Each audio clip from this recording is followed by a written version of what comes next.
But yeah, man, listen, and without making it sound like a little bit unauthentic, because it's kind of like the intro of the podcast anyways, but it's good to have you back, or it's good to have you forward.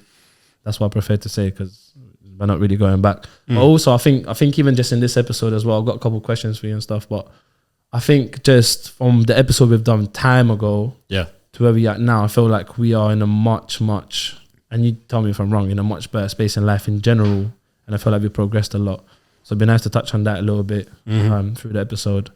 But yeah, man, so what I started doing, I started asking the question of, what is the one thing that people should know about you to kick it off? That's a big question to kick it off. One thing people should know about me is that, oh gosh, I thought about a lot of things, but that I'm a 27-year-old man, project manager of YouMeUs TV. The best project in the whole world. It is. The things we do and the people we affect, and the recognition that it's helping me as well. The you, me, us philosophy, which my uncle Bob Singer, master mindset coach, has nurtured and cultivated into reality, and is now in all of the projects that we're a part of.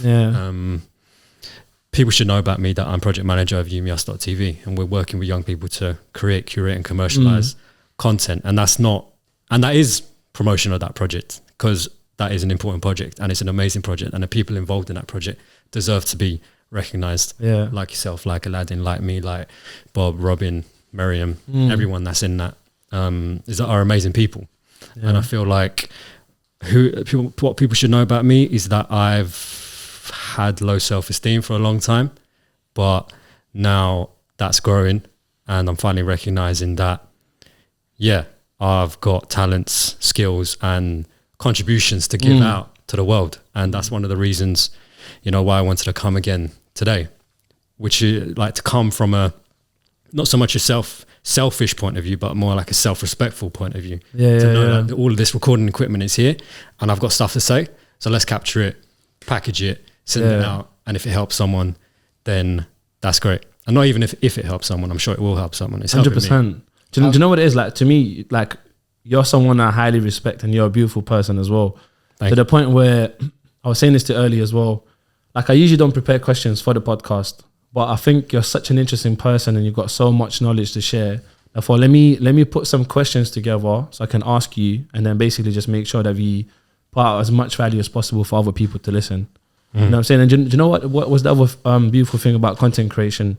So obviously you're a project manager, but you're also a content creator too, is that I think every single person in the world should create some type of content that can add value to the humanity and people. And I think that's the beauty of like what we do and what you do and all of that stuff, and the project YouMeUs, and there's obviously a whole different philosophy behind it, which is really, really powerful. You just helped me discover something about myself. I think I'm pro genocide. And let me explain what I mean by that. Oh my God, he's back at it again with this. Let me explain what I mean by that. You said, and this is actually something I discovered from the book Unfuck Yourself. Oh, not that one. So the book I'm reading now, Everything's Fucked. Hey, we're not meant to be swearing for the first 10 minutes. Yeah, there's no rules though. So you said the old me. That helped me realize that for us to create a better version of ourselves, we must murder the old versions of ourselves. It's almost like you have to create a whole new version of yourself with the foundations, but like you get to pick and choose what you learn from it. It's like creating clones. Imagine a scientist here. He made a clone, but this clone became evil or became this or became that. So what we did, we had to kill that clone and make another one. But when we made a new one, we took what we learned about the last one and created a new one. We took the good parts out of this one, applied it to the new one, and add something else. What if there's an old version of you and it keeps murdering the new versions coming out every single time? That's what's the word? That's suicide then.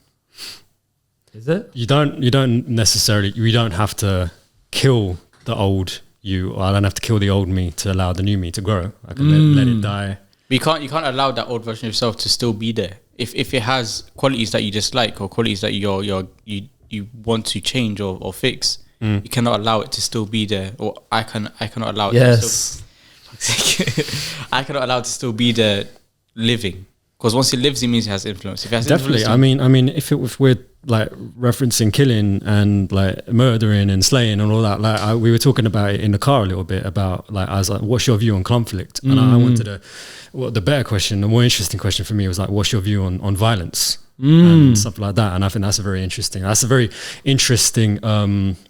like topic I've been thinking about. Well, what's your view on it before I say what my view is as well? Well, my view on it is if the situation is asking for it, then and the time is right, then I would support it if it's used correctly. So for example, you know, and then these are the classic conversations like when the Nazis were like rampaging through Europe. I think there's a time to step up and say, all right, we have to fight these guys, we have to stop them. If a guy like comes in like or like through Hackney Bridge or something with an axe and he starts chopping people down, and then it's like, I think there's a time to say. So there is this interesting thing of like, so see, like for instance, let's say someone is like coming out with an axe and trying to chop someone down, or someone's getting in a fight. I think there's different types of violence. I think that's more of like an expression, like someone's not feeling good internally and they're trying to express themselves through like an action of violence, right?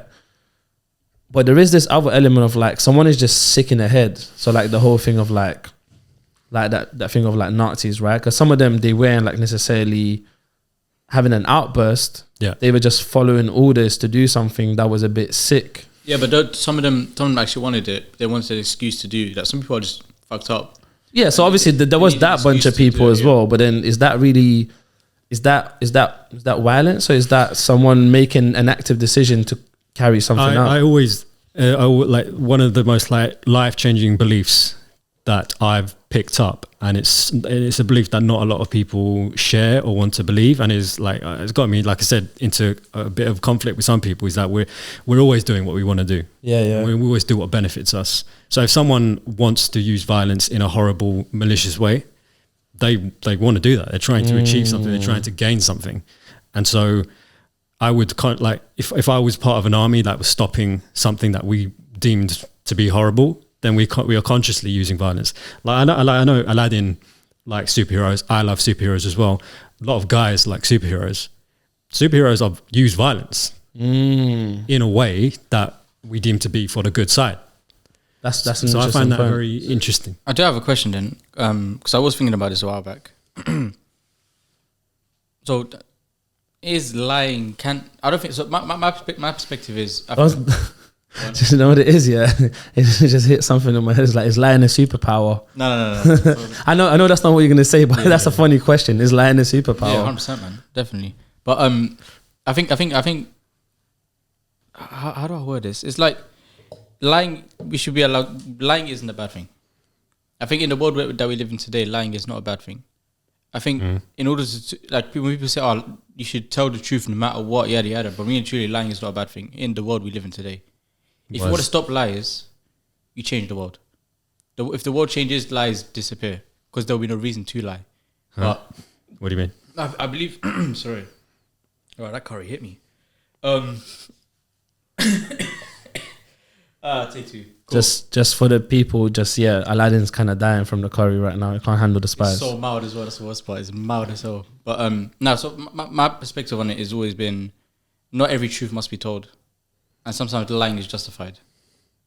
And there's always a spectrum of lying. Like there is actively saying what didn't happen, and then there's omission or omitting, which is just not saying certain things. I think omission is justifiable, and then actively saying something else happened supports an omission when needed. Kind of. The thing about telling the truth, right? I think truth is just a perspective. I don't think truth is the truth. Truth is a perspective. So, for instance, like I'm more of a kind of like I'm trying to become a bit more of a factual guy. Yeah. So like, what is the fact of like what someone said or what's really happened? The opposite, you know. And what is like, where am I making an assumption or creating a narrative around what's happened? Is that really the truth? Or is that just my story of the side of the thing? I mean, I'd be wary to say there's no such thing as truth. Like I want there to be truth, and I think there is truth because I can build my foundations on that. And I think that we can have some level of relatability. I think there's a lot of like, there's like in society or in culture, whatever that means, there's a conflict, I think, in terms of values and what truth we are all living.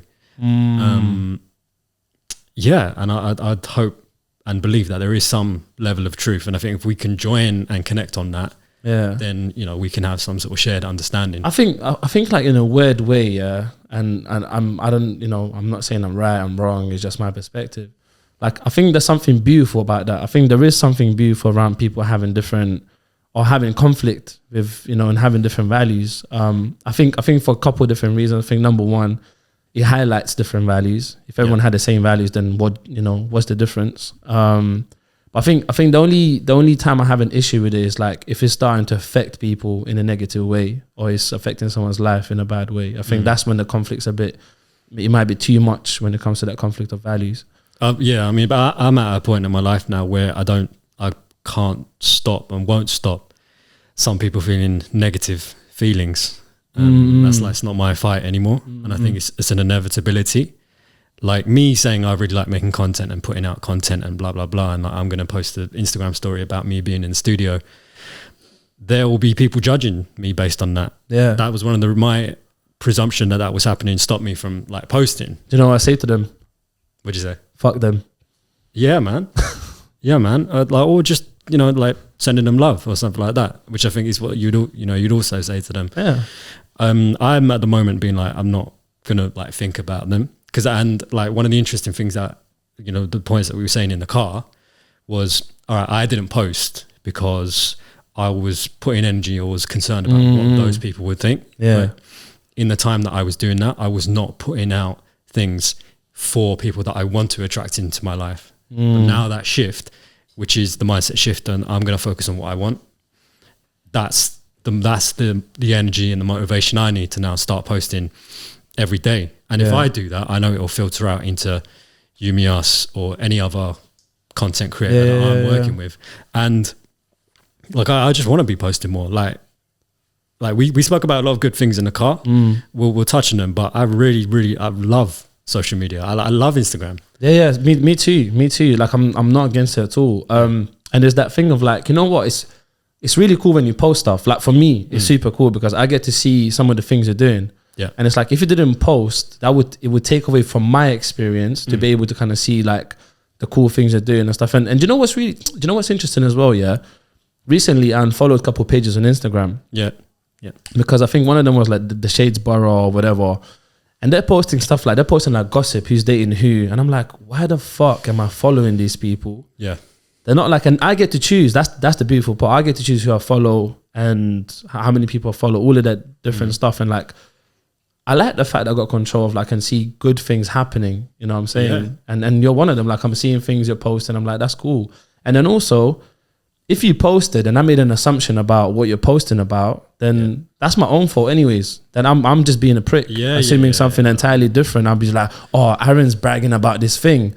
That's my narrative. Your intention's completely different. So it's just, people are always going to say shit. I'm so up for that whole thing about violence and conflict. I'm more braver now and willing to engage in conflict, because I think if I care about something and stand up for it, then it's inevitable that I'll face some pushback on it, and so I got to have the resilience to participate and come back. But there is that thing, there's that like meme amongst a lot of people, and I dare I say it, like people that are more like maybe like liberal or something to the left, which I am part of, which is like, the social media, there's all this. Actually, I shouldn't have necessarily said left. I think it's on the right as well. Like, there's people that are like saying, social media is, creating depression or something like that, or like we're being bombarded with posts that are making people feel insecure. Like, I understand that people can feel insecure, but there are like other responses to that. Like, you saw what I posted, and I can see posts of like Aladdin doing well or other content creators doing well, and I can feel insecure about that, or someone who's just bought a big house and I can feel like, I'm not enjoying that. Or I could say, well done to you. Like, I'm grateful that you're posting that and sharing that, and sending you all the best, and I can be so grateful.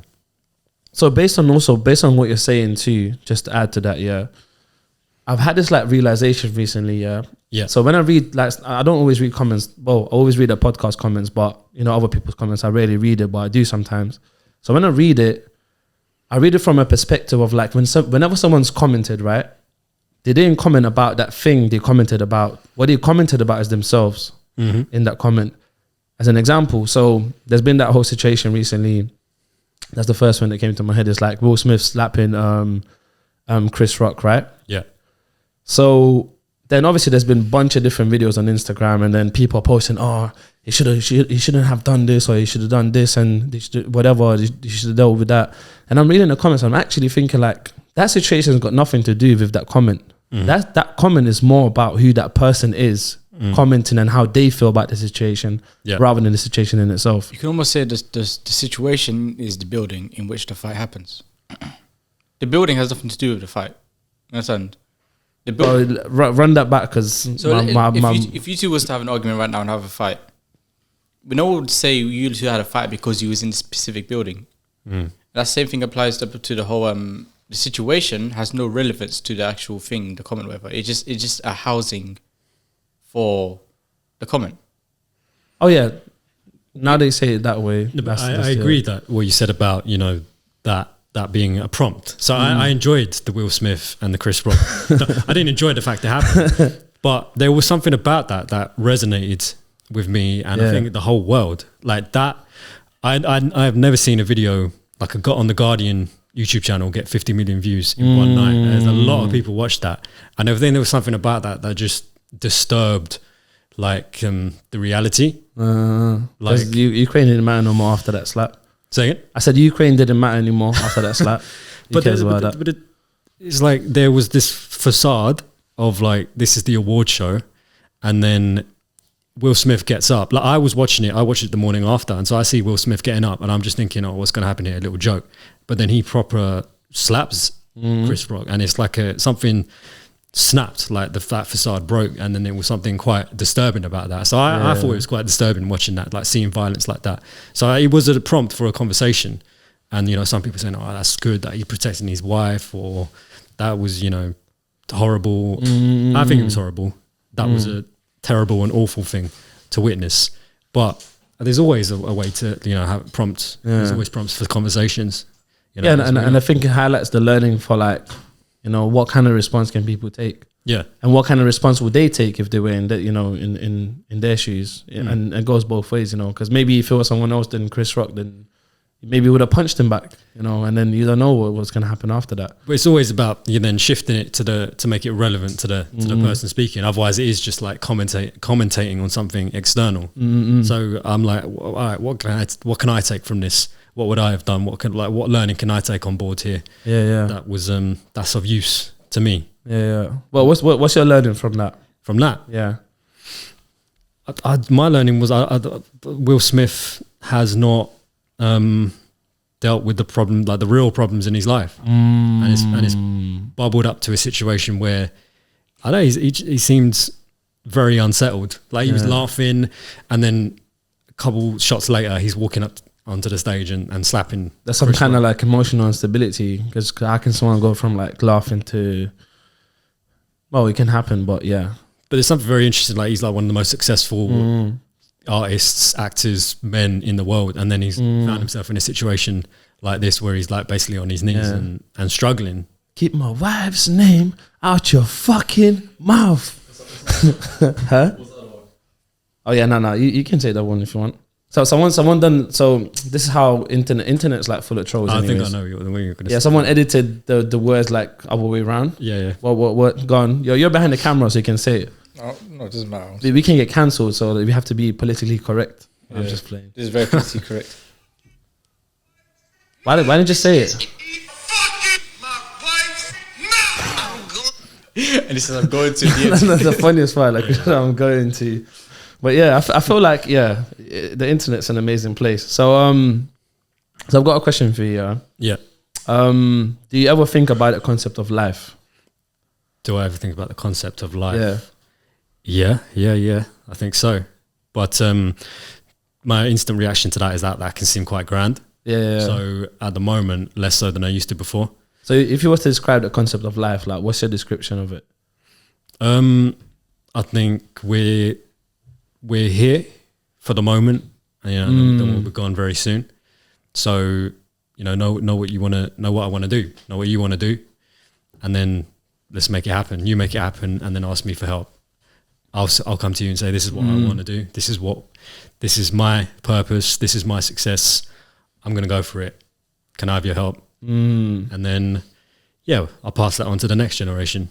So I'm like here for a brief moment. Do you know what's really interesting when I think about it now that you said that? Yeah, it's like from the moment I was born to the moment I'm gonna die. By the time I'm dying, like it's gonna feel like everything was instant.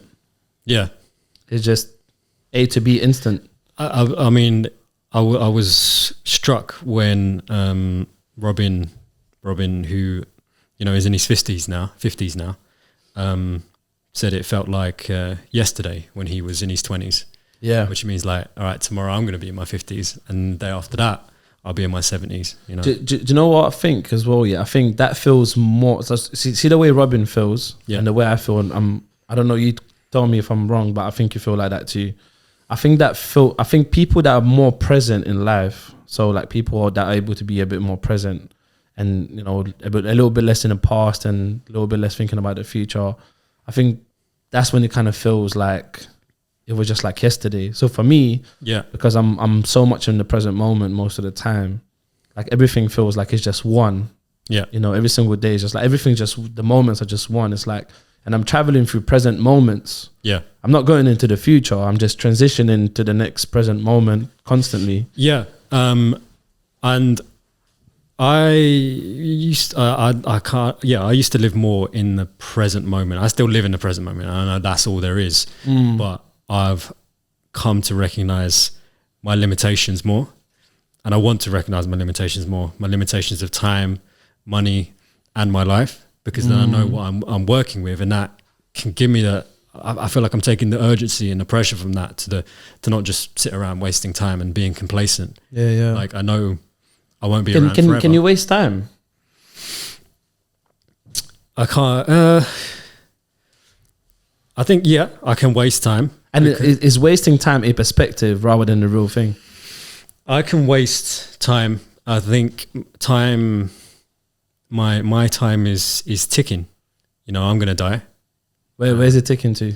It's not literally ticking, but at the end of the day, you know, I'm 27 years old. Let's say I pass away at 95.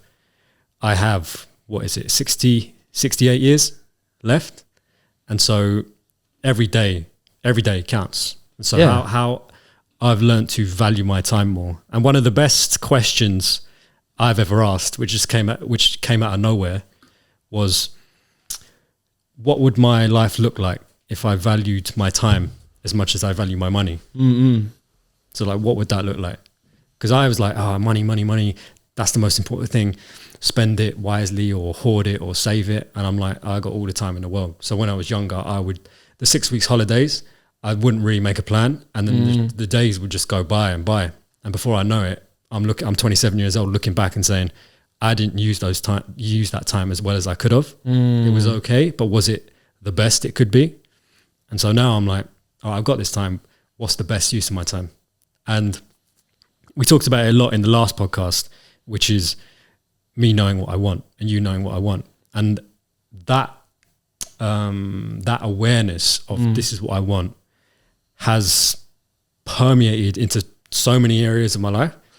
Do you know what I'm really grateful for? I'm grateful for that conversation, actually. I feel like in that episode in general, not even the episode, in that conversation, you've actually planted a seed for me in terms of having a plan in life. I feel like I've always had intentions and I've had like just like things I wanted to achieve. But I think I've never really had a certain perspective around I never valued having a plan that much. And since then, you kind of planted the seed. So I've been thinking more about having more plans and just like planning, you know, just doing a bit more of that, but in my own version. Yeah. Which is beautiful. So I'm grateful for that. Just wanted to let you know. I appreciate it, man. I'm grateful for you sharing it. But, and then the same for me, like that conversation, like this space allows me to like articulate those feelings as well. Yeah.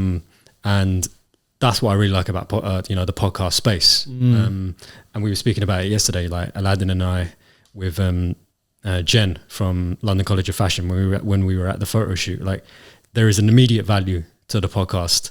Like, it doesn't matter if it leads to money or anything else. Like, there has to be a present immediate value, and like, this is what we want to do here and now. And so when Miriam and I had that conversation on the YouMeUs talk show, like, a phrase came out of my mouth, which I'm not saying that I said it, but it was a life-changing phrase, and I don't take full credit for it because it comes from like a mix of influences. Can I say something before you say that? Yeah. So every single thing we've heard in life, or we experience, someone else got it from somewhere else. So it's like that thing of like someone's been inspired by the world. Yeah. So it's like allow the world to be inspired by you. So it's that thing of like, I'm like, you know what? Fuck giving credit because someone's got it from somewhere else. Yeah. I got it. And it's just like, let's inspire the world. You know, who cares about credit? I think inspiration is more important. But yeah, sorry, just go on. 100%. But yeah, it's changed my life. And it was the phrase, be the thing you want once. And it, like I said, it's come from a mix of influences. But every time I settle back and center back on that phrase, or that learning, that insight, it centers me and it keeps me focused and it keeps me empathetic to your needs and my needs at the same time. So it's like, what do I want? But what does that want? So like, if I come here into this podcast space, I say, be the thing you want once.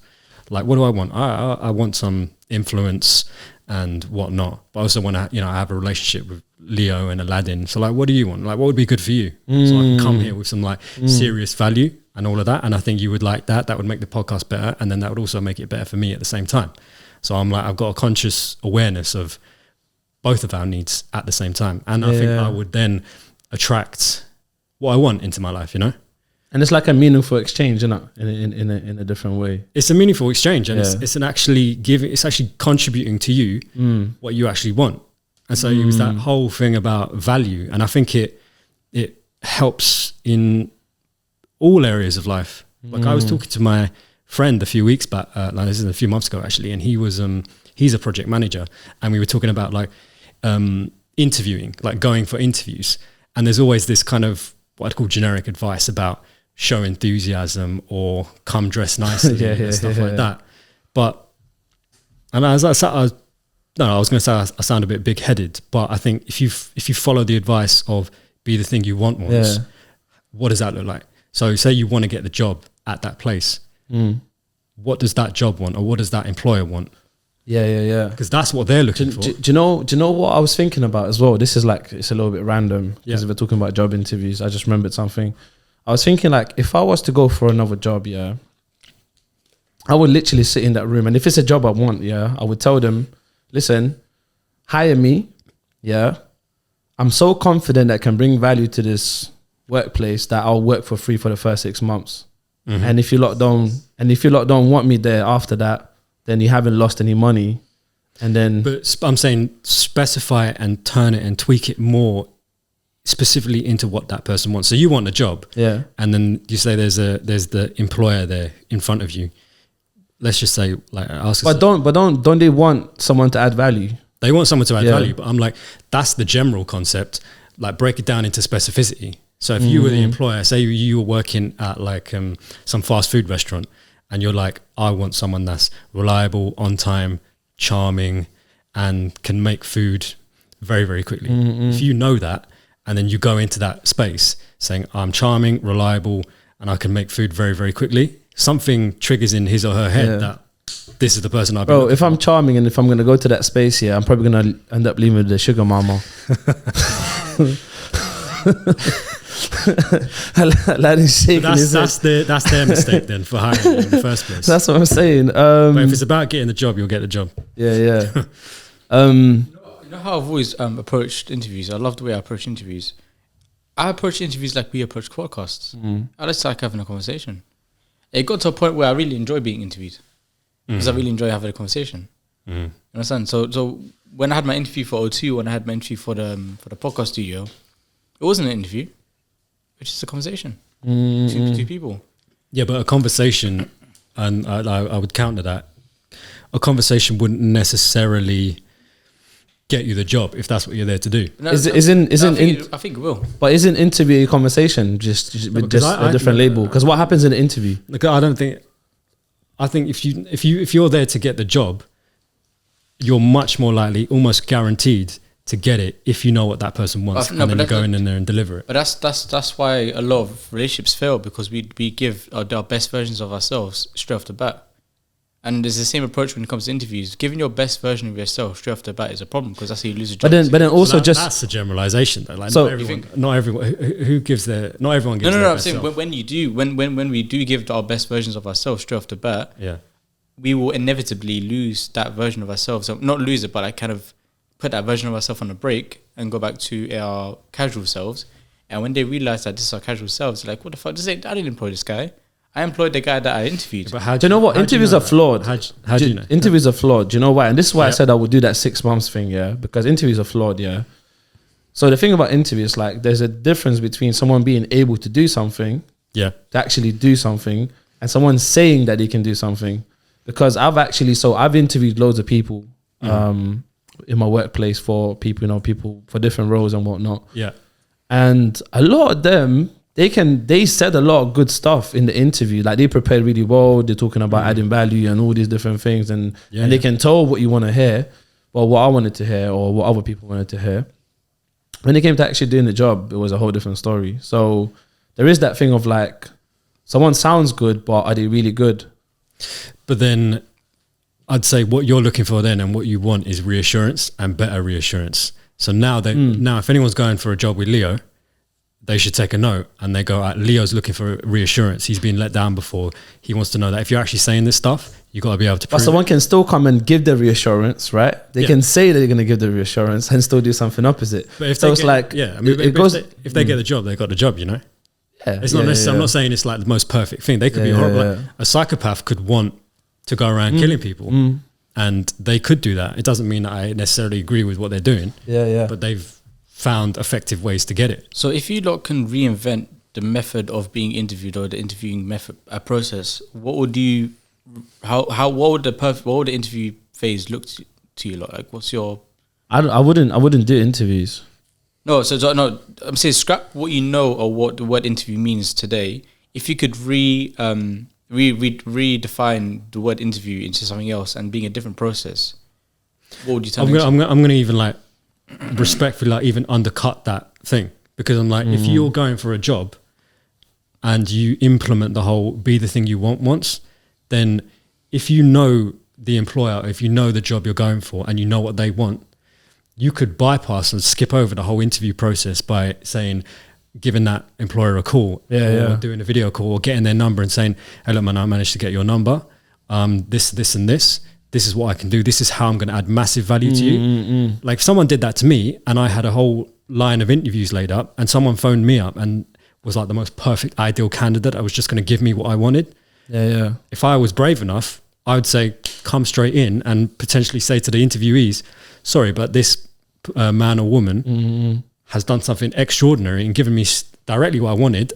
They're getting the job and you're not coming to the interview. So you know what I mean? There's this interesting thing. So there was this example in America, where I think so. There was this one person who basically had a coach. He had a life coach, and he wanted to go for this job, which was like his dream job. And what's happened? So his life coach was like basically telling him like, listen, because obviously there was 4 interviews and it was quite far. I think the flight was like 5 hours away. It's one of the different states. I can't give you the specifics right now. But anyway, so there was like, I think 4 people that got to the final kind of stage of being interviewed, right? And all of them were going to do it remotely, literally all of them. His life coach said to him, he said, you know what? Fly there. Like, go to the interview in person. Even though they're not expecting you in person, turn up in person. He didn't do it. He didn't do it. He didn't get the job. But it just highlights sometimes like there are different ways of doing things outside the box. And I feel like most of the society has been conditioned to do things in a certain way. They think limitations are like somewhere there when there's so many different possibilities of trying to get something. But he didn't want it. He didn't want to go. He didn't want to fly there because he didn't want to he didn't want to. He didn't fly there because he didn't want to. Is what I'm saying. He wanted to stay more than he wanted to fly there. Yeah. And it's like, how much do I really want something? And so if I don't do something, I would like to and want to take full responsibility for that and not have excuses. So that's why I need people around me that are gonna call out my excuses. Because if I play it safe, I want to play it safe more than I want to take the risk, because I want to avoid, because the benefit is that I get to avoid the embarrassment or avoid the pain of getting it wrong. So one of my biggest challenges and like areas of growth is overcoming that fear of looking silly or getting rejected or looking dumb. But it sounds like you're in a space to be called out, and I think that's what's beautiful as well. It's like you don't mind being called out. Like, there's a lot of people out there who don't want to be called out. Like they wouldn't want to be called out, you know. And I think that makes a difference. It's like the thing is like loads of people out there asking for something. They'll be like, yeah, I want this thing or whatever. And the question is always like, are they ready to receive? You know, it's like that thing with honesty. We spoke about this in the last episode, and my thing was like there's a lot of people out there who are asking for honesty in the relationships that they have. Yeah. But when they get it, they can't handle it. So it's like they're asking for it, but are they ready to receive? Or, you know, are they able to? That's why the truth, I want the truth. And I think the truth is important, because I think the truth, you know, truth burns sometimes, especially if someone has created a whole life based on lies and self-lies. And then when you find out that change can happen like this, and it's just like, it's embarrassing. I think people just, but people have made a life, like I've done it, and I'm here because of a lot of dishonesty about how I really feel and what I really want. So I wouldn't necessarily have, I didn't necessarily know what I wanted for a long time. And that was okay. You know, I was a young kid, I was a child. It's not necessarily the most important thing for me to know what I want. But as I passed 18, I still didn't know what I wanted really. And so I would just drift and bob along, and then I couldn't, and then was somehow surprised that I ended up somewhere where I didn't necessarily want to be. And now I've seen enough guys, enough men, enough dads that have ended up and are still in places that they're in because they didn't fully be honest about what they really wanted and what they wanted to do. So they got maybe pushed along over there. And that's why I said that knowing what I want can permeate into so many things. Because I'm like, this is what I want. This is how I'm going to get it. And it will lead to conflict because what I want can step on the toes of what other people want. But you're listening to your own internal voice rather than this is what society's telling you to do. And I think, and because that's what I kind of heard a little bit. It's like some of these men, they ended up in those situations because of what society was saying rather than them listening internally. What was it that they want? Yeah. You know, and it's same, I think it's the same thing for women as well. Yeah. But just straight advice. Like if you want to be successful, if I want to be successful, I think I just know what it is and then go out and get it. Yeah, yeah. Like literally come into a room and not be like big headed or horrible about it, but you know, just like saying, oh, I want to do this. I want this job. This is where I want to live. This is who I want to be with. It's no guarantee. It might change, but can I get your help on this? Like if I came to you, I'm sure I know for a full fact you'd help. Yeah. I don't want you to come to me, but if you do, I will. Oh, right. Why don't you want me to come to you? Because helping people is responsibility. So, and the other thing as well is because I know if you came to me, that would fully be there to help. Does that make sense? It sounds a bit counterintuitive. I'm not saying I don't want to help you. I'm saying I don't want the responsibility of helping you. But if it did come down to the point where you came to me and like, Leo, I need help for this, I'm there. I'm fully there. There's no way about it. You got the curse. Yeah. So let me know how I can help you as well. Yeah. Yeah. So I've got the next question is around relationships. And so it kind of stemmed from the thing of like, I don't see you like frequently, right? So this is so I've got a whole different measurement when it comes to relationships. But to me, frequency doesn't matter. It's not like I don't measure a good relationship by how often I see someone. Yeah. So for me, I don't see you often, but you're someone I have a good relationship with. From my side, anyways, how you feel about that, I'm not sure. But this was I was gonna ask you, how do you measure relationships and what makes a good relationship for you? And does frequency matter? So I guess it's like 3 questions all in one. Like, tell me if I'm being simplistic or simple, but I think, and I'm doing that deliberately because I want to reduce the amount of things I'm thinking about. But I think the hallmark of a good relationship is when both sides are aware of what the other side wants and what they want, and then they are giving it to each other. From my experience of relationships, not like romantic relationships, but friendships, and seeing other people's relationships and other relationships go south, I think it's when those two people lose track of what they want and what the other person wants, and then they just go totally different directions. Yeah. Because I think we are attracted to what we want, to value, and I think that's what attracts us. That's what attracts me to a person in the first place. And so when that attraction falls apart, I think it's when that awareness drifts and we're no longer serving each other. Is there a possibility that maybe we're attracted to a reflection we've created on that person rather than who the person is? I would potentially, but I think it always is always prefaced and held up by what that person wants. I've said that like 100 times. Yeah, no, that's fine. Yeah. But I want to keep it simple. Like it makes sense. I'm just trying to explore it a little bit further. That's what it is. Because maybe that person wants a reflection of themselves, and they want someone. That's a good point. People are attracted. Some people are. I know people that are attracted to people that aren't going to challenge. I know people like that, and so when they're, if a woman or a man wants a partner that is unchallenging because they have things that they don't want to be questioned, as soon as that person comes into view, they're like, I'd go with you. You know, because I know that you're not going to question me. So also speaking of like romantic relationships as well, have you heard of different attachment types? Yeah. So I think so that thing is really interesting. So like I don't mind talking about my life, but basically with my ex, like I've figured out that like initially, and people can go between different attachment like styles. Like it's not they're not always like the same. Yeah. So there's 3 attachment types, which is one is secure attachment type, and I'm saying all these for the listeners as well, just to put some context. There's insecure attachment type. Yeah. Am I right? I can't remember all of them. You might have to pull them up. Sorry, not insecure. So there's secure. That actually just left my brain. Do you know what they are? Secure. So I know the secure attachment type. It was like healthy or something, like secure. Yeah, I don't know. Needy, desperate. Oh yeah, there you go. I don't know how I forgot that. So there's anxious. Yeah. Yeah, anxious attachment style. There's avoidant. There's disorganized. I've never heard of that before. I only knew about the 3. So and there's secure. So I'm going to refer to the 3 that I know. So secure, anxious, and avoidant. So what was really interesting? So initially, the relationship started with. So I was being secure about it, right? And then certain things happen. I'm not going to get into details, but basically, what I've learned through that process is that if you have an avoidant attachment type and a anxious attachment type, is the worst combination ever. Yeah. Because one will chase the other away. And the more the other one kind of runs away, the more anxious the other person gets. Yeah. So if, for instance, like if I'm not, so let's say I'm avoidant, right?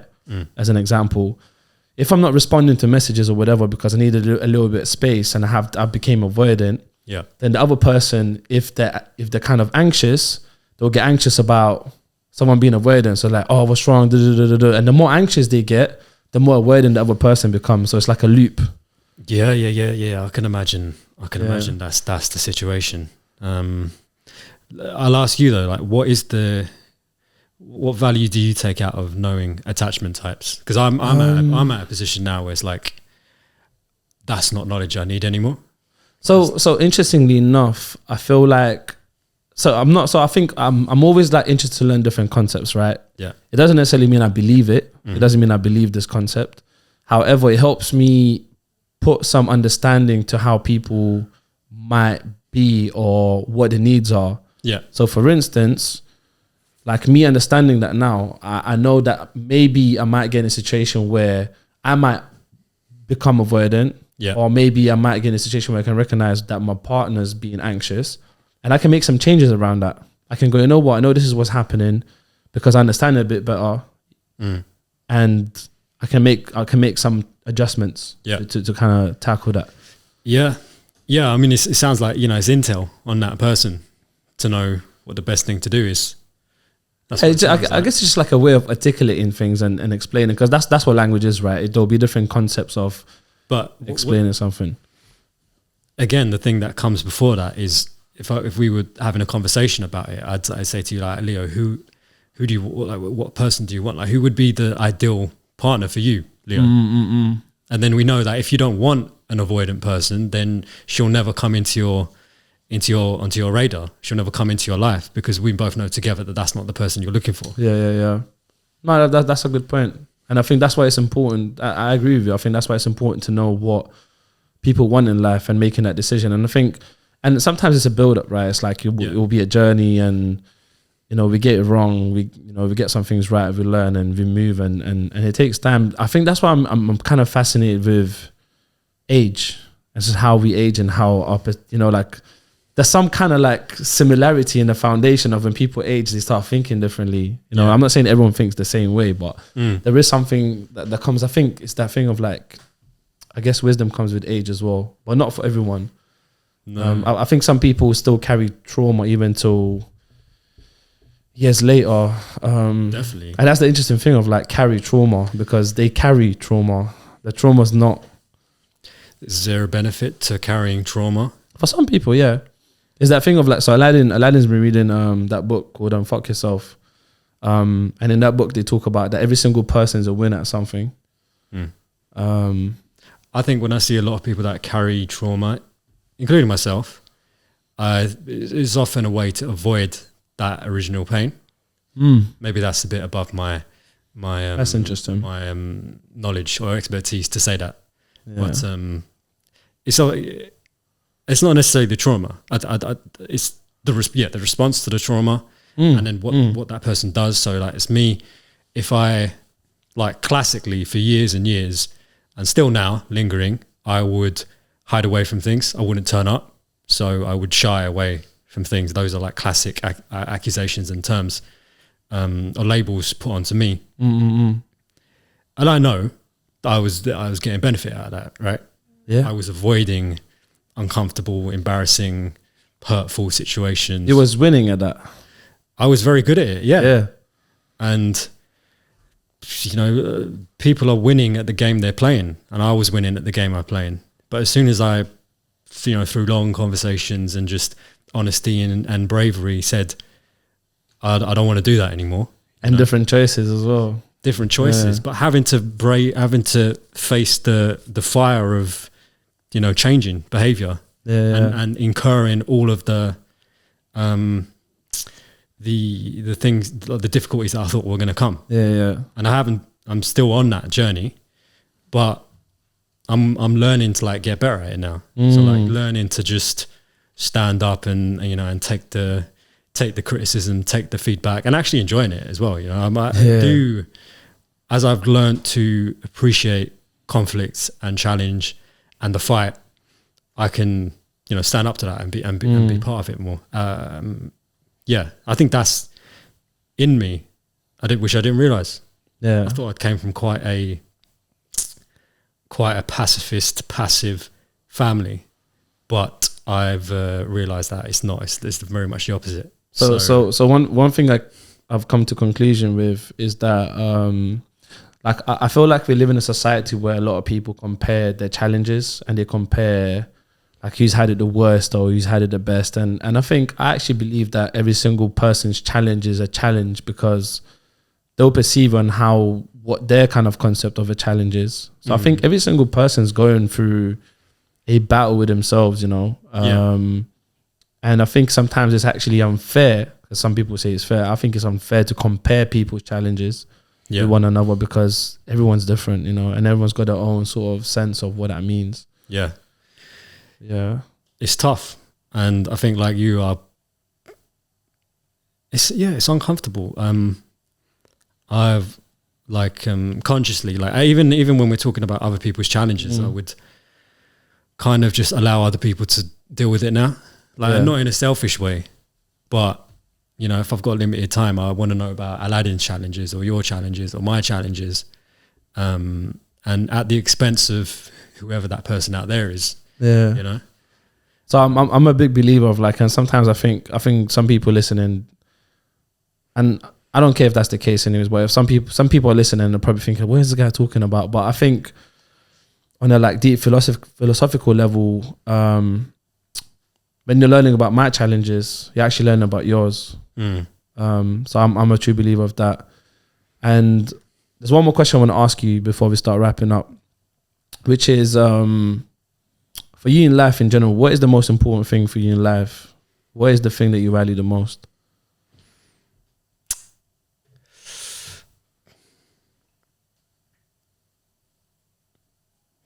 Truth. Yeah. As uncomfortable as it may be. Yeah. And yeah, truth. I haven't spoken so much about content. That's something I should have spoken more about. But yeah, content is powerful, and I'm using it now as a way to share my truth and wanting it to be valuable. So, and just being honest. Yeah, I was going to say there was this other question I had for you as well, which we can actually touch on now since you mentioned content, which was around, you know, so far in what you've done, and obviously what you've done is not necessarily who you are, but it's just some of the things you've been doing. But I'm always interested in the process of when someone's doing something and what they're learning from it. So being a project manager and creating content and doing all the other video stuff, it's like what's been your sort of like the biggest takeaway from it, from that process in itself, that you can maybe like talk about now, where people can listen to and go like, you know what, actually that's valuable, and maybe that's something I can apply to my foundation to move forward with. I think it's all that everything is linked and everything is the same. Like content is communication, you know, and famous quote, Tony Robbins, the quality of your life is the quality of your communication. And so content is another, like video content video content is a form of communication. So how I speak here and how I think here will filter into the content that I make. So the content that I produce, that is me. That is how I think. That is how I see. So what I choose to put the camera on, what I choose to include in the edit, what I choose to take out, the music I choose is a reflection of me. Or the me that I want to put across in that moment. That's beautiful. I love that. So content is like super powerful, and I don't know how much time we have left, but Bob Mama last time said I didn't speak enough about content. That was what I was here to do. But I'm just going to wrap it all up, and not wrap up the episode, but I'm going to wrap it up to what I said earlier about, all right, be the thing you want once, right? And so if you're making content and you want to monetize content, for example, what does a sponsor want to see? What do they want? They want audiences. They want eyeballs. All right. So who is the audience of this podcast, and what would they really value, and what would they want? And then we just reverse engineer it. So we just sort of create the value. So like if what I'm saying now of this personal development, self-help advice is useful, then next time I come here, I'll just have like 5 points in my head, and I'll just drop them. Aladdin clips them out. He puts them out as reels. People watch them. You build up a following. Then you go to the sponsor and say, hey, look, these are our viewers. This is how we get them. This is how we keep them regular. Do you want to sponsor it? They go, these are the viewers we want. We will sponsor it. Great. So I think there is always a way, and that is the way to get what you want. Know it, and then go and get it. And there's also the element of like, who do you want to sponsor us anyways? You know, who do you want to sponsor this? Something that's authentic, someone that's adding value, positive value to people, because obviously value can be up for perspective, right? Actually, someone that's adding value without kind of like finessing people. I'll put it like that. So if you had like a specific name or a group, or organization. So we don't necessarily have that. I don't think we've had that conversation yet in terms of deciding what exact like kind of sponsor we want. That's a good question though. I think that's something we can think about. We had a couple of people that approached us. We spoke about Red Bull. Red Bull being a nice one.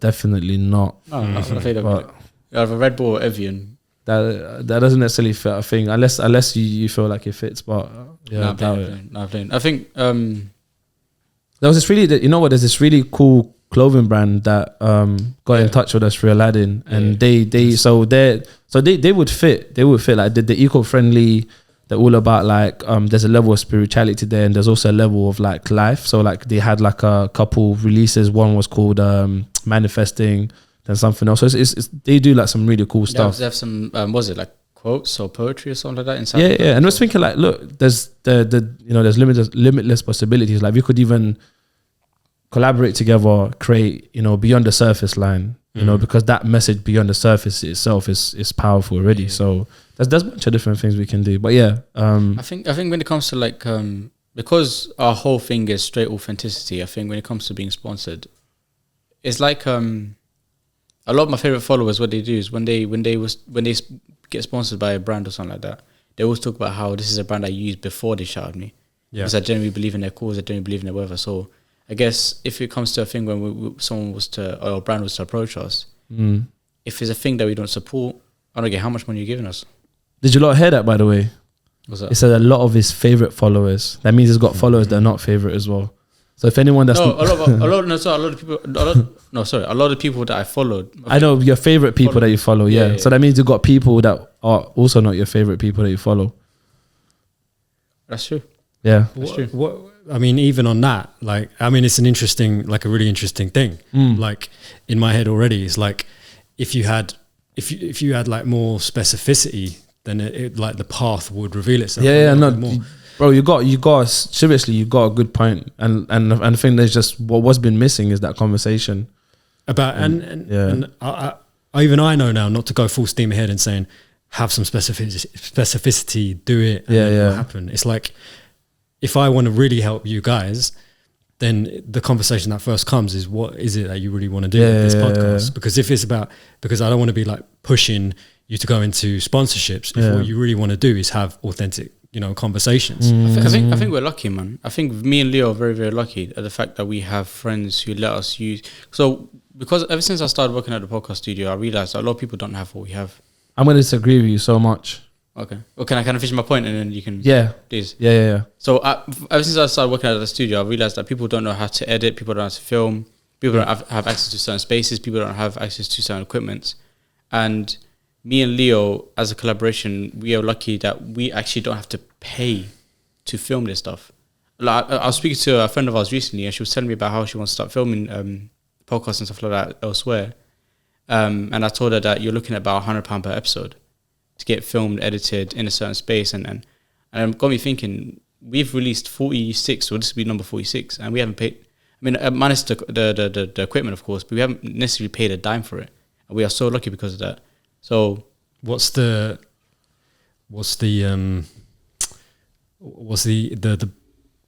point of that statement though? Because I would say you have paid. There was a point. Yeah, I agree. So the disagreement. There was a point, but I lost it. The disagreement is that we are paying for it. We're just paying in a different way. And that's something you talk about a lot yourself. You talk about how time is the most valuable currency. So we are paying with time. But also, I remember my point. Can I please have big? Because no. I'll lose it. Okay, go on. Say it. So the point was the fact that we can be very bougie with the sponsors. If we was to get sponsored, cheers. You have the luxury in it. Like we can just turn around and say, exclusive, like Yusuf. Come on. But yeah, we have the luxury of being bourgeois when it comes to like a brand approaching us by us saying, you know what, we don't need your financial support unless it's something we support. So like a lot of the YouTubers today and stuff like that, they need sponsorship to keep going. Otherwise, they have to go back to their 9 to 5s. But where we can continue doing what we love, and we don't need financial support. But you need to. I think you need a job though, right? I think there's something, but you know what it is. I think there's something around. There's something around like we know our value, but not in a way where like we're saying, we don't want sponsors or whatever. Yeah. But you know what I was gonna say? What I disagree with you about mostly is that you said we're lucky. I don't think luck has got anything to do with it. Yeah.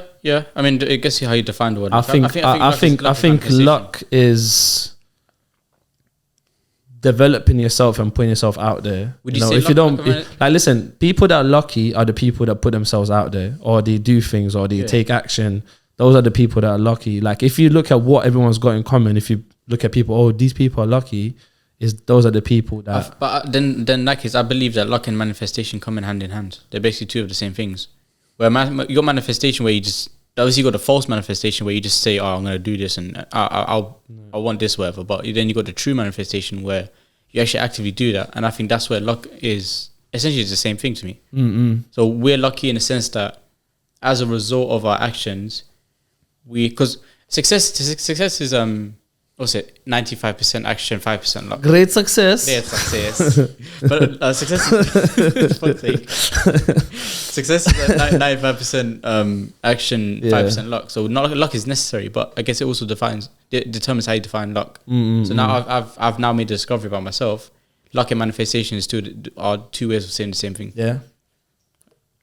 On that note, Bombao. On that note, let's check out, man.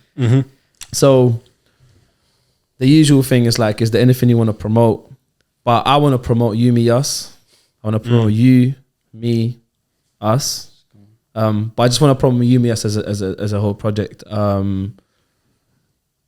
For all the people that are listening, I usually don't ask for people to do something. And just because I usually don't ask and I'm asking now, it still doesn't mean you have to do it. But I would say go check out youmeus.tv. Is the website's Yes, www. The website's done now. Like it's up and running. Yeah, it's live. Sensational. Go check it out. It's one of the most meaningful projects out there, and by meaningful I mean like there's a level of human essence in it, and a level of care, and a level of like, let's create something meaningful. So I'm gonna shout that out anyways. And is there anything else you want to promote?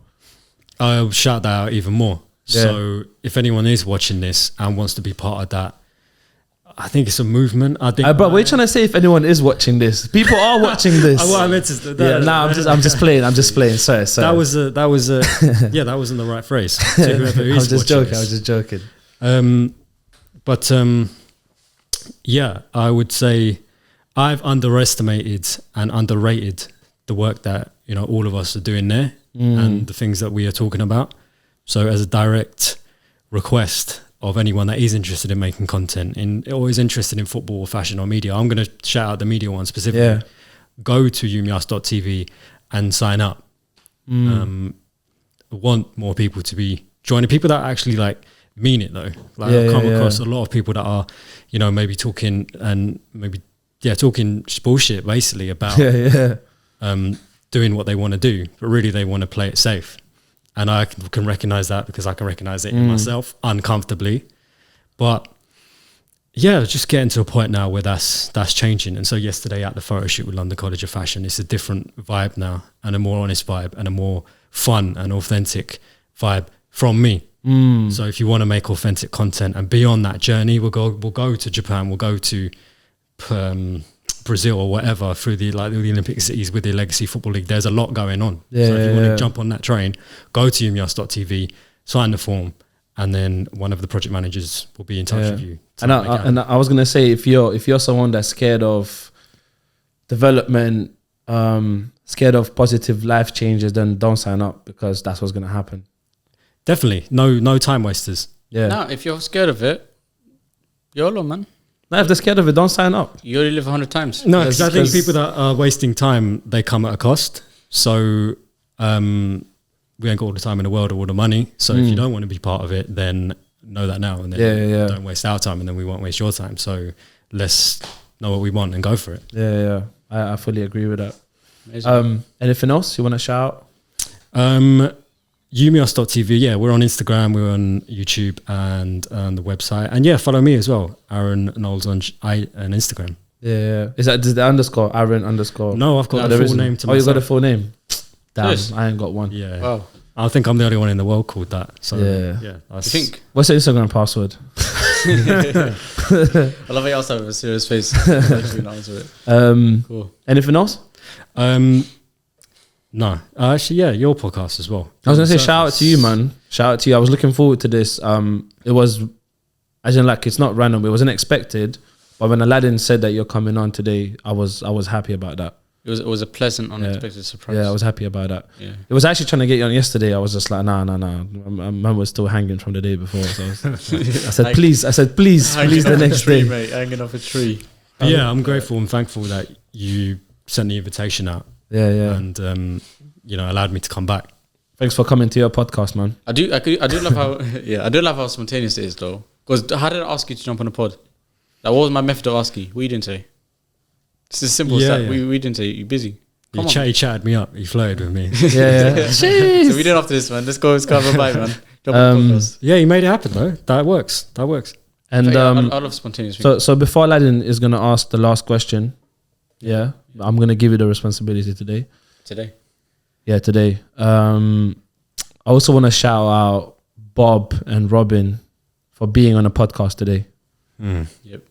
100%. I've let Bob know last time. But like, even though they're not physically here, like for me, they're here. Yeah. You know. We're talking like they died or something like that. They're here in spirit kind of thing. No, the words are here, man. The words follow the people that they touch. But yeah, go on, slap the final question. Do you remember it? Do you remember the final question? Yeah, if I was speaking in front of 8 billion people, what would I say? 7.8 billion. Yeah, 7.8. But how do you know it's not 7.9? Because I checked it on Google. Oh, you check every single time? Yep. All right. You choose to believe that as a truth or not. What is truth? Yeah. 7.8 billion people. You got one chance to say one thing to them. What's your message? Yeah, just let me know how I can help. And you got his Instagram as well, so 7.8 billion DMs. why not? It's funny, some blows up. Why not? Just gotta create the team to be able to help all those people. It can be done. Yeah, it can be done. Do you know what I'm thinking? Let's create a team of 7.8 billion people. Yeah, let's make a group chat. I'm saying. I know, it's just being dumb. But anyway, on that note, nothing but gratitude. The music's probably starting in the background. Ding, ding, ding. I don't know how it goes, isn't it? From the residential. So yeah, the music's in the background now. The thing's fading out. All dramatic. And yeah. Wow.